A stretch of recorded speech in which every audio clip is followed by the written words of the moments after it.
تنفرج به الغرب وتقضى به الحوائج وتنار به الرغائب وحسن الخواتم ويسس الغمام بوجهه الكريم وعلى آله وصحبه في كل لمج ونفس بعدد كل معلوم لقى اللهم صل سلاما كاملا وسلم سلاما داما على سيدنا محمد الذي تنحل به العقد وتنفرج به القرب وتغلى به الحوائج وتنار به الرغائب وحسن الخواتم ويسس الغمام بوجهه الكريم وعلى آله وصحبه في كل لمد ونفس بعدد كل معلوم لقى الله اللهم صل صلاة كاملة وسلم سلاما داما على سيدنا محمد الذي تنعل به العقد وتنفرج به الغرب وتقضى به الحوائج وتنار به الرغائب وحسن الخواتم ويسس الغمام بوجهه الكريم وعلى آله وصحبه في كل لمد ونفس بعدد كل معلوم. بسم الله الرحمن الرحيم. الحمد لله رب العالمين. اللهم صل وسلم وبارك على سيدنا مولانا محمد وعلى آله وأصحابه أجمعين. سبحانك لا علم لنا إلا ما علمتنا إنك أنت العليم الحكيم. رب اشرح لي صدري ويسر لي أمري واحلل عقدة من لساني يفقه قولي. قال المؤلف رحمه الله تعالى ونفعنا به وبعلومه في الدارين آمين. يسن في السلام. Alhamdulillah, puji syukur senantiasa kita panjatkan kehadirat Allah Subhanahu wa taala. Salawat dan salam semoga selalu tercurah ke hariban junjungan kita Nabi besar Muhammad sallallahu alaihi wasallam beserta ahli keluarga beliau, para sahabat, kerabat dan orang-orang yang senantiasa mengikuti jejak langkah beliau, mengikuti sunnah-sunnah beliau dari dahulu sekarang sampai akhir zaman. Hadirin jemaah sekalian rahimakumullah, nyambungi pengajian kita dalam kitab Taqratus Sadidah sampai kepada kesunahan salam. Salam ini adalah rukun puncak daripada ibadah salat. Salam ini adalah ismun min asma'illahi subhanahu wa ta'ala. Jadi sebelum kita membahas tentang sunnah-sunnah salam yang termasuk daripada rukun yang terakhir di dalam salat, kita akan bahas tentang keutamaan, keistimewaan salam baik di dalam salat maupun di luar salat. Jadi salam ini secara umum yang artinya adalah penghormatan atau doa dan juga kasih sayang kepada sesama.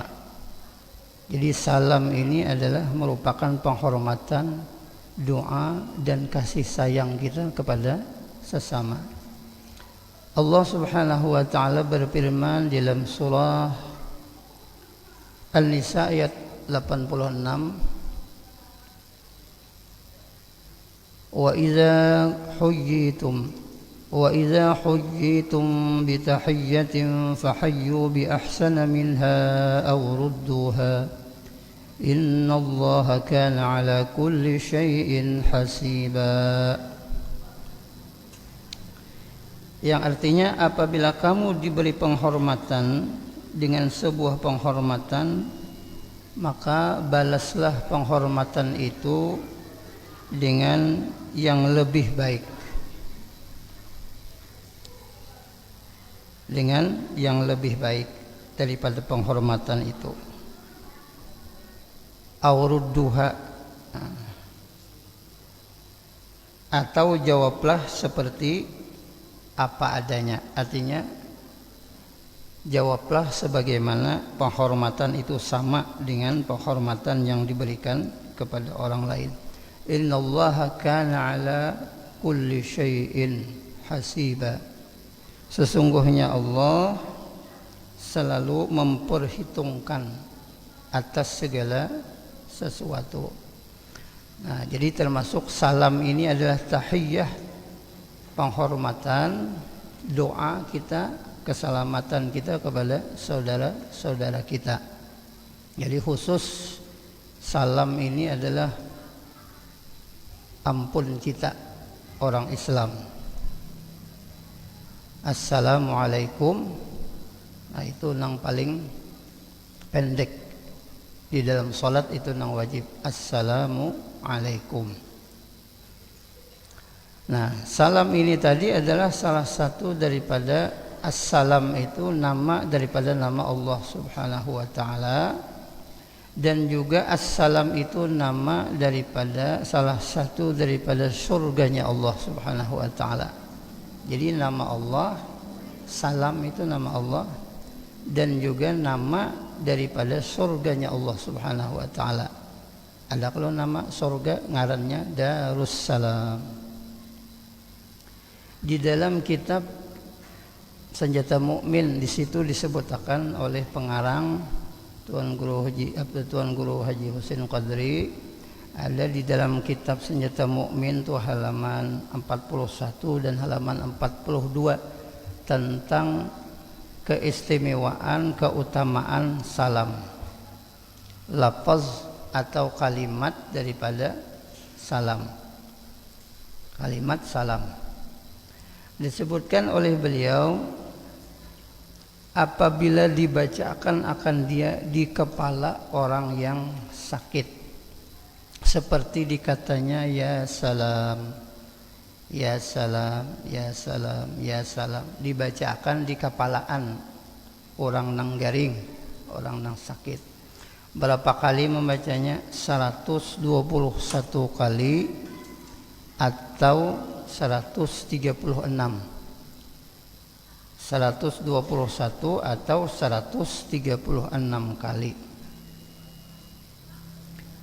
Dengan suara yang nyaring, sekira-kira didengar oleh orang yang sakit itu. Kadamun nyaring benar, artinya kira-kira didengar aja oleh nang garing, nang sakit itu. Ya salam, ya salam, ya salam. 121 kali atau 136 kali. Seraya mengangkat kedua tangan, insyaallah disembuhkan oleh Allah Subhanahu wa taala dengan karunia Allah Subhanahu wa taala. Jadi insyaallah si sakit itu tadi akan disembuhkan oleh Allah Subhanahu wa taala. Ini berkat kalimat isim ya salam tadi yang dibaca 121 atau 136 kali. Selama tidak hadir ajalnya. Nah, itu artinya lamunnya ajalnya sudah hampir benar, kada kawa juga sudah sampai, ngarannya gini sampai. Jadi lamunnya ajalnya tidak hadir, artinya kada sampai, masih panjang aja umurnya, maka orang itu akan disembuhkan oleh Allah Subhanahu wa taala. Atau lamunnya kada sembuh, dikurangkan oleh Allah taala penyakitnya. Sakit yang ia derita itu dikurangi atau diringankan oleh Allah Subhanahu wa taala rasa sakitnya. Lamunnya kada sembuh itu dikurangi rasa sakitnya. Itu berkat daripada isim kalimah salam tadi, ya salam. Dan barang siapa, dalam kitab itu lagi disebutkan, membaca Salamun alaika ayyuhan nabiyyu wa rahmatullahi wa barakatuh. Salamun, jadi dalam kitab situ kalau alif lam. Kalau alif lam dibaca assalamu alaika. tapi di situ ditulis ditulis salamun, ada alif lam. Salamun alaika ayyuhan nabiyyu wa rahmatullahi wa barakatuh. Salamun alaika ayyuhan nabiyyu wa rahmatullahi wa barakatuh. Salamun alaika ayyuhan nabiyyu wa rahmatullahi wa barakatuh. Ucapan salam kita kepada baginda Rasulullah sallallahu alaihi wasallam. Berapa kali mengucapkan itu, membaca itu? Di dalam sehari 100 kali. Jadi lamun inya membaca itu 100 kali, insyaallah tidak merasa akan hararatul maut. Jadi orang itu kalau mengamalkan salamun alaika ayyuhan nabiyyu wa rahmatullahi wa barakatuh 100 kali, dia tidak akan merasakan hararatul maut. Hararatul maut itu artinya sakitnya mati, panasnya mati, pedihnya dicabut nyawa ketika sakaratil maut. Itu amalannya supaya nyaman dicabut roh. Salamun alaika ayyuhan nabiyyu wa rahmatullahi wa barakatuh 100 kali sehari. Nah, kemudian ada lagi ujar silin disebutkan di dalam kitab itu, barang siapa membaca pada musim penyakit, musim pandemi, wabah, bala, apabila dibacanya pada musim penyakit, salamun qawlam mir rabbir rahim. Ada kalau dalam Yasin ada salamun qawlam mir rabbir rahim. Tiap-tiap hari berapa kali? 28 kali, insyaallah selamat ia daripada penyakit itu. Jadi amalan supaya jangan kena penyakit di waktu wabah sedang melanda, amalkan itu tadi salamun qawlam mir rabbir rahim 28 kali sehari, insyaallah akan terhindar daripada penyakit.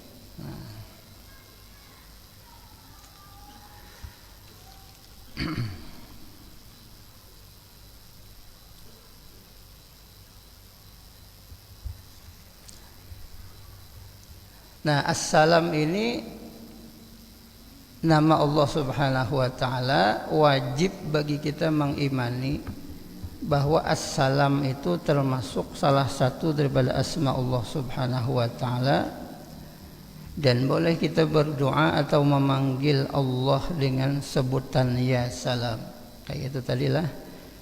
Dan wajib kita mengiktikadkan bahwa tidak ada satupun di antara perbuatan Allah Ta'ala yang jahat. Nah, artinya makna salam itu selamat zatnya daripada aib, selamat sifatnya daripada kekurangan, dan selamat af'al perbuatannya daripada kejahatan atau sesuatu yang jahat.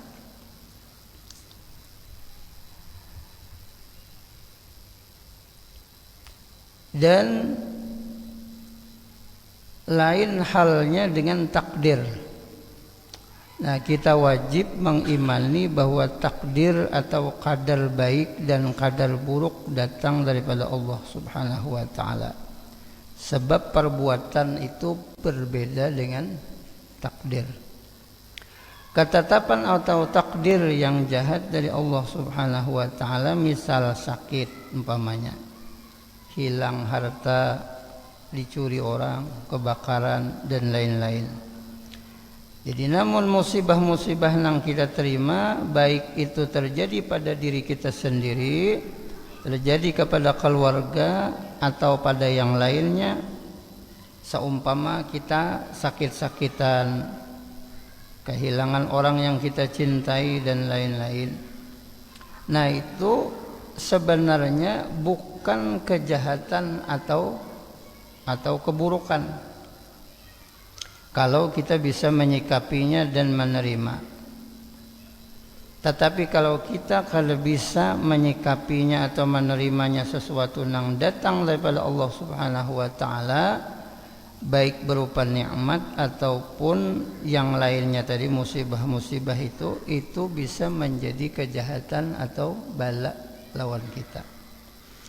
Rasulullah sallallahu alaihi wasallam bersabda, ma yusibul mu'mina min nasabin wala wasabin wala hammin hatta syaukata yushakuha illa wa kaffarallahu bihi min sayyi'atih. Artinya tidak ada satupun yang menimpa orang yang beriman, menimpa orang muslim, baik itu kepayahan, keuyuhan, penyakit, duka cinta atau yang lainnya, sekalipun duri yang menusuk kakinya, melainkan Allah Subhanahu wa taala akan menghapus dosa-dosanya dengan salah satu sebab-sebab tersebut. Jadi maksudnya musibah-musibah yang menimpa kepada diri kita, harta ataupun keluarga itu adalah untuk mensehatkan dan membersihkan rohani kita. Umpamanya kalau kita punya penyakit di dalam tubuh lalu dioperasi oleh dokter. Nah, apakah perbuatan dokter itu bisa kita katakan jahat? Tentu tidak. Karena perbuatan dokter itu salah satu daripada kebaikan untuk mensehatkan, membaikkan tubuh kita. Demikian juga apabila Allah Subhanahu wa taala memberikan satu musibah, tidak lain adalah untuk mensehatkan rohani kita dari penyakit-penyakit yang disebabkan dosa-dosa yang kita lakukan. Dahulu diceritakan di zaman Rasulullah sallallahu alaihi wasallam ada seorang sahabat Rasulullah sallallahu alaihi wasallam masuk Islam di masa jahiliyah. Ada sahabat yang masuk Islam di masa jahiliyah, inya mempunyai satu kenalan bini-bini. Ada kenalan bini-bini. Nah, setelah masuk Islam, hijrah bersama dengan Rasulullah SAW, dan bebinian kenalannya di masa jahiliyah pun juga masuk Islam dan juga berhijrah ke Madinah. Nah, suatu hari sahabat tadi bertemu dengan perempuan tersebut, tetamu. Jika orang bahasa wah inilah CLBK mulailah cinta lama bersemi kembali. Kemudian setelah bertemu dari sekian lama kada terdapat berbincang-bincang. Nah, selesai itu perempuan itu meninggalkan tempat, artinya bulik kayak babinian itu. Sahabat tadi cangang terus melihati terus memandang babinian tadi sampai babinian tadi hilang daripada pandangan matanya. Nah, ketika dia berpaling daripada mengitihi babinian tadi, kada terasa kepalanya ini tahantup tawing, tahantup tihang. Jika kita wah ini lebih tahantup tihang listrik kemudiannya adalah gara-gara apa? Gara-gara tak itihi babinian tadi bang lah. Dia melihat lagi, kada sadar lagi, dan itu membuat dahinya sahabat tadi bincul dahi sidin. Datang kepada baginda Rasulullah SAW, lalu berkisah, ya Rasulullah, ulun ini nah dahi bincul karena maitihi babinian tadi panglawas. Nah, lalu Rasulullah SAW berkata, ujar Nabi SAW, "Iza aradallahu bi'abdin khairan ajjala 'uqubatahu fid dunya." Ujar Nabi SAW, apabila seorang hamba itu dikehendaki baik oleh Allah Ta'ala, maka Allah Subhanahu wa Ta'ala mensegerakan hukumannya di dalam dunia. Nah, jadi kalau kita karena dapat ibarat musibah, bala dan lain sebagainya nang kada menyenangkan di dalam hidup itu, barangkali akibat dosa kita nang disegerakan oleh Allah Ta'ala hukumannya di dunia, dan kita berprasangka baik kepada Allah Ta'ala bahwasanya kita kena kada diazab lagi oleh Allah Ta'ala, sudah kita menerima di dunia. Nah, itu pang contoh sahabat tadi, nah akibat pandangan matanya kebabinian tadi, lalu kepala bincol, tantup tawing, tantup tihang. Itu akibat dosanya tadi disegerakan oleh Allah Ta'ala. Artinya apa? Orang beriman tadi dapat teguran, dapat ujian, diberikan persekot, ya ibarat azabnya oleh Allah Ta'ala tadi di dunia aja. Karena di akhirat ini selamat. Nah, itu adalah orang yang dikehendaki oleh Allah Subhanahu wa Ta'ala kebaikan baginya. Lalu kalau kita berbuat maksiat atau dosa kepada Allah Ta'ala dan kita tidak mengalami musibah, kadang mengalami sakit-sakitan, tenang-tenang aja hidup. Nah ini bisa dikhawatirkan akan disimpan oleh Allah Ta'ala hukumannya kena di akhirat. Nah ini kita takutan pina karsing garingan ya. Nah, duit banyak aja, anak buah pina anu aja. Barangkali ini kena disimpan hukumannya di akhirat. Cuman kadadalah jarang. Bila orang beriman itu tuhuk tok macam-macam cobaan ujiannya. Kada kita anak bini, keluarga dan sebagainya. Itu bagian daripada kasih sayang Allah Subhanahu wa Ta'ala kepada kita.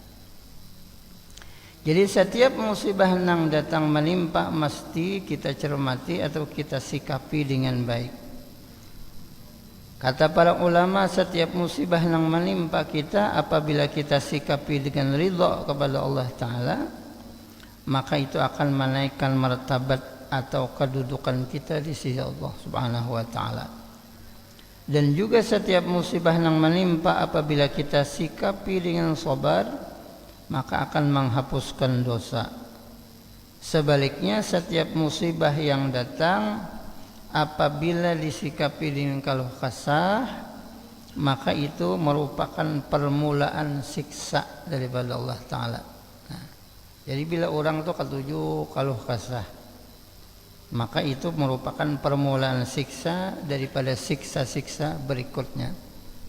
Wah, ini orang kada satu dua aja berkeluh kesah,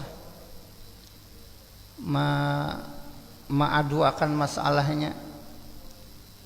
Kadang-kadang dia berkeluh kesah tadi di medsos, sehingga orang lain seduniaan tahu. Seberataan tahu kalau kesahnya tadi di medsos. Ini akibatnya. Wah, ini zaman medsos. Apa aja yang menimpa kena diulah status, sehingga orang tahuan jadinya. Komen macam-macam kena. Nah, kadang-kadang komen orang tuh kadang menambahi kadang mengurangi masalah, kadang malah menambahi masalah. Nah, itu akibatnya. Nah, itu bisa mengakibatkan siksa-siksa yang beruntun berikutnya dari Allah Subhanahu wa Ta'ala. Nah, ini permulaan makna daripada assalam tadilah. Nah, jadi salam tadi nama Allah Subhanahu wa Ta'ala. Kita coba bahas mudah-mudahan dengan membahas makna salam, makna daripada nama Allah Subhanahu wa Ta'ala ini kita bisa meningkatkan hasil daripada ibadah kita kepada Allah Ta'ala. Karena puncak ujung daripada salat itu adalah salam. Assalamualaikum warahmatullahi. Jadi kebaikan seseorang itu ditentukan dengan kalimah salam tadi. Apabila baik hubungan dengan Allah, baik hubungan dengan makhluk, maka sempurnalah salat seseorang. Dan itulah tujuan daripada salat itu tadi. Innas salata tanha 'anil fahsya'i wal munkar. Itu hubungan lawan manusia dengan makhluk. Salat tadi mencegah dia dari perbuatan keji dan mungkar. Sehingga kalau orang assalamualaikum, selamat orang lain, selamat dirinya. Nah, jadi bilanya assalamualaikum itu sudah sempurna salatnya. Apabila masih ada aja orang lain yang merasa terganggu dengan orang yang assalamualaikum tadi, berarti belum salat lagi. Sholli ya Nabi fa innaka la tusalli. Sembahyang lagi ya Nabi, karena engkau kada sembahyang. Jadi banyak aja orang yang sembahyang assalamualaikum assalamualaikum cuma di bibirnya aja. Tapi pada kenyataannya, realitas kehidupannya, pengamalan sehari-hari, salamnya tadi tidak mencerminkan pengamalan daripada intisari salat itu sendiri. Nah, limbah tuntung sembahyang assalamualaikum assalamualaikum tatap misalnya orang lain merasa terganggu, orang lain tersakiti, orang lain terzolimi dengan perkataan dan perbuatannya. Nah ini orang pada hakikatnya belum salam lagi, belum sempurna salatnya lagi. Nah ini jadi kita bahas dulu assalam. Nah kalau sudah kita mempercayai dan mengimani bahwa assalam salah satu daripada asma Allah, maka kita dituntut mengamalkan dan menerapkan makna daripada salam itu atau tujuan daripada makna assalam, sehingga seorang hamba itu bisa menjadi abdus salam, hamba Allah nang maha penyelamat. Seorang hamba bisa dikatakan abdus salam bila ia selamat dari beberapa perkara. Nah jadi ada beberapa perkara nang kalau kita sudah terhindar daripada perkara-perkara ini, maka kita layak menyandang abdus salam. Artinya orang nang diberi oleh Allah Ta'ala bisa menebarkan salam kedamaian dan keselamatan. Pertama, orang nang selamat daripada melakukan kecurangan-kecurangan. Jadi kalau orang sudah sholat, assalamualaikum, assalamualaikum, dia terapkan dalam kehidupan sehari-hari, dia tidak akan melakukan kecurangan-kecurangan. Baik hal bersangkutan dengan masalah harta benda dan lain sebagainya. Umpamanya menyembunyikan aib barang nang dijual belikan. Kalau maunya menyembunyikan, kalau ada aib barang ini maka dikatakan ini aibnya, ini kekurangannya. Kalau maunya memuji setinggi langit. Nah, sabda Nabi SAW, man ghasyana falaysa minna. Siapa nang menipu atau melakukan kecurangan-kecurangan, maka dia bukanlah termasuk daripada umat kami, ujar Nabi. Kalau termasuk umat Nabi yang sempurna maksudnya. Jadi kalau ada orang masih curang, misalnya menyembunyikan aib, mengurangi takaran timbangan, korupsi dan lain sebagainya, itu kan curang semua. Jadi mulai tingkatan yang paling rendah sampai yang paling besar, kayak korupsi itu paling gana kalau lah. Nah, tapi keren, padahal maling juga ya, kalau cuma yang paling gana ngarannya korupsi itu keren lah sebutan. Nah itu yang pertama, dia orang yang sudah assalamualaikum itu nya kada mau menipu, kada mau melakukan kecurangan-kecurangan. Itu yang pertama. Kemudian yang kedua, orang itu selamat daripada dendam. Hatinya kada dendam. Meskipun dimusuhi orang, dicela orang, dicaci maki orang. Nah, dendam ini satu kemarahan yang belum terlampiaskan, itu dendam. Jadi kalau sudah kemarahan emosi tadi sudah dilampiaskan, tuh puasnya sudah hajar. Inya mah nampar unda bincul do buku umpamanya balasannya itu sudah puas terlampiaskan. Ambil itu dendam.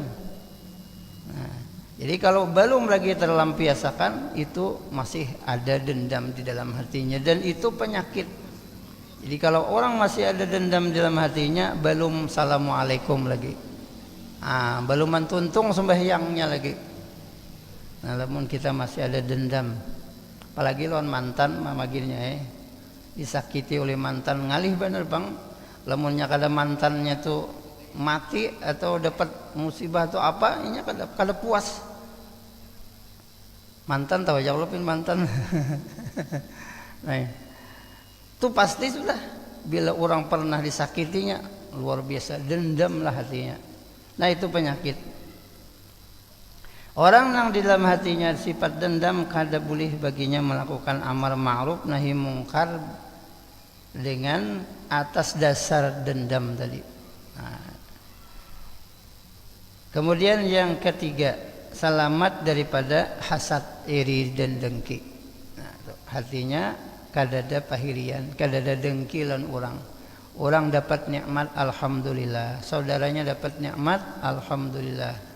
Jadi merasa ikut berbahagia, bukan sebaliknya orang dapat nikmat dia malah sakit hati, rasa dikerukut bidawang 400.000 sakit hati. Jadi hasad itu senang orang dapat derita, kesakitan, senang dan kada nyaman atau sakit hati orang lain mendapatkan nikmat. Itu bila ada orang hasad, maka baluman lagi tuntung sembahyangnya, belum assalamualaikum lagi. Melangkah itu kita ini belum tuntung terus saya, ya nyata belum tuntung. Artinya terus menerus memperbaiki diri, menghilangkan penyakit-penyakit tadi supaya menjadi hamba-hamba nang bujur Abdus Salam tadi, nang selamat hatinya, nang selalu menebarkan kedamaian dan keselamatan. Jadi kada ada hasad di dalam hatinya. Ujar Nabi SAW, al-hasadu ya'kulul hasanat kama ta'kulun narul hatab. Dengki itu memakan akan kebaikan, memakan amal sebagaimana api memakan kayu bakar. Habis amal kita, uyuh-uyuh beribadat, tapi dalam hati kita hiri, lawan orang sakit, dengar orang dapat nikmat, nyaman, hati mendengar orang dapat musibah ujian. Nah habis pahala kita, ibadah kita. Nah itu hasad. Kemudian yang keempat, selamat hati dari berkehendak jahat kepada orang lain. Nah, kada ada niatan hendak nang kada baik lawan orang lain, selalu mendoakan orang lain dalam kebaikan. Selalu mendoakan orang lain baik. Nah itu selamat hatinya, tidak ada terlintas niat di dalam hatinya supaya orang lain rugi atau dapat kecelakaan. Nah apabila seorang hamba itu mampu mengamalkan empat itu, maka si hamba itu bisa disebut orang yang mempunyai hati yang selamat. Yang selamat daripada kecurangan-kecurangan, selamat daripada dendam, hiri hati, hasad, dan selamat hatinya dari menghendaki jahat bagi orang lain. Allah Subhanahu wa taala menjelaskan dalam Al-Qur'an surah Asy-Syu'ara ayat 88-89. Yauma la yanfa'u malun wa la banun illa man atallaha biqalbin salim. Pada hari kiamat itu, hari akhir itu nanti tidak ada lagi manfaat harta, tidak ada lagi manfaat anak-anak, kada berguna lagi, kecuali orang yang datang menghadap Allah Subhanahu wa taala biqalbin salim, dengan hati yang selamat. Kada ada lagi sifat-sifat yang empat tadi, minimal yang empat tadi. Ada diriwayatkan di waktu Rasulullah sallallahu alaihi wasallam sedang duduk-duduk dengan para sahabat, beliau berkata, ujar Nabi, kena datang jar Nabi ada seorang laki-laki ahli surga. Besok nanti Nabi ada lagi berkata kepada sahabat, rupanya kada datanglah. Ini bisa ada kena datang jar seorang laki-laki ahli surga. Begitu seterusnya, sekalinya datang.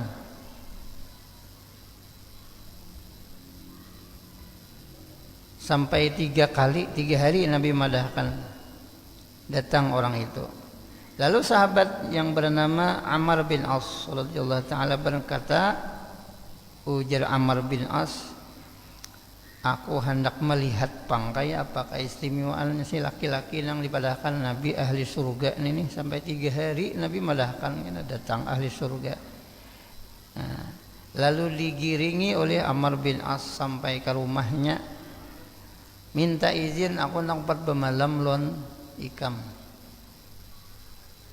Ammar bin As tadi minta izin hendak bermalam di rumah orang itu tadi. Supaya apa? Hendak mengetahui apa amalannya. Nah, jadi dipadahkan oleh Nabi orang itu ahli surga.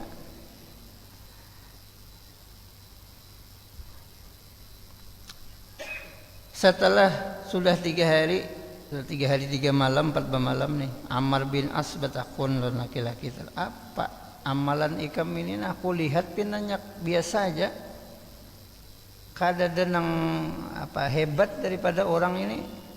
ada sembahyang kurang lebih aja juga. Nah, kada banyak juga. Laki-laki tadi menjawab, ulun ini artinya memang kada banyak beribadat. Nah, tapi di dalam hati ulun artinya tidak ada sedikit pun menghendaki orang lain itu rugi, susah atau celaka. Itu di dalam hatinya kada ada hendak orang lain dapat rugi, dapat susah, apalagi dapat celaka. Ada kita tuh pasti ada terlintas di dalam hati kita. Ada kira seikong berdua nang kita ada tuju, mudahan terjerungkupnya gitu. Macam-macam aja kalau kita itulah. Tapi hati orang ini bersih, kada ada lagi. Sehingga orang nang menyakiti atau orang nang macam-macam tidak ada pun terlintas di dalam hatinya kecewa, bahkan sakit hati, dendam, apalagi mendoakan nang kada baik atau berharap orang itu dapat nang kada baik. Bersih hatinya daripada menghendaki orang lain kada baik. Nah ini sekalinya amalannya nang hebat, amal hati, amaliyah batin. Kalau amal zahir ini ya kawa dihitungi ya Allah. Nang kada kawa itu amal batin ini nang ngalih dituruti. Jadi masing-masing orang diberi Allah Ta'ala keistimewaan. Kadang-kadang bila kada terlihat keistimewaan pada zahirnya, tetapi di batinnya luar biasa. Sebagaimana orang nang dipadahkan Nabi ini ahli surga. Ahli surga. Nah ini adalah contoh orang nang berhati selamat. Jadi kalau hati kita selamat dari dengki, selamat daripada kecurangan, dendam, selamat dari berkehendak jahat terhadap orang lain, berarti kita telah mendapatkan bagian daripada nama Allah Subhanahu wa taala As-Salam. Dan kita berhak layak menyandang gelar atau nama Abdus Salam. Nah ini salam hanya nama Allah Ta'ala. Seperti baluman kita membahas Assalamualaikum ya, tentang hukumnya, tentang keistimewaannya. InsyaAllah Jumatnya akan datang. Mudah-mudahan apa yang kita baca ada manfaatnya. Mudah-mudahan Allah Subhanahu wa taala senantiasa mengampuni segala dosa dan kesalahan kita zahir dan batin. Mudah-mudahan Allah Subhanahu wa taala menerima amal ibadah kita, menyelamatkan kita dunia dan akhirat. Allah wafatkan kita dalam keadaan husnul khatimah. Allah kumpulkan kita bersama baginda Rasulullah sallallahu alaihi wasallam di dalam syurganya. Amin. Allahumma amin ala tilka niyyah wa ala kulli niyatin salihah wa ila hadratin nabi. Al-Fatihah. A'udzu billahi minasyaitonir rajim. Bismillahirrahmanirrahim. Alhamdulillahirabbil alamin arrahmanir rahim maliki yaumiddin. إياك نعبد وإياك نستعين اهدنا الصراط المستقيم صراط الذين أنعمت عليهم غير المغضوب عليهم ولا الضالين آمين آمين يا الله. بسم الله الرحمن الرحيم الحمد لله رب العالمين اللهم صل وسلم وبارك على سيدنا محمد وعلى آله وصحبه أجمعين. اللهم انفعنا بما علمتنا رب علمنا الذي ينفعنا وزدنا علما. الحمد لله على كل حال. نعوذ بالله من حال أهل النار. نسألك حبك وحب من يحبك وحب كل عامل يقربنا إلى حبك. اللهم استر عيوب معلمين عنا ولا تذهب بركات علوم عنا يا كريم. اللهم ارزقنا الإخلاص في طلب العلم وفي نشره وفي جميع الطاعات. سبحانك اللهم وبحمدك نشهد أن لا إله إلا أنت نستغفرك ونتوب إليك. وصلى الله على سيدنا محمد النبي الأمي وعلى آله وصحبه وسلم. الحمد لله رب العالمين. تقبل الله منا.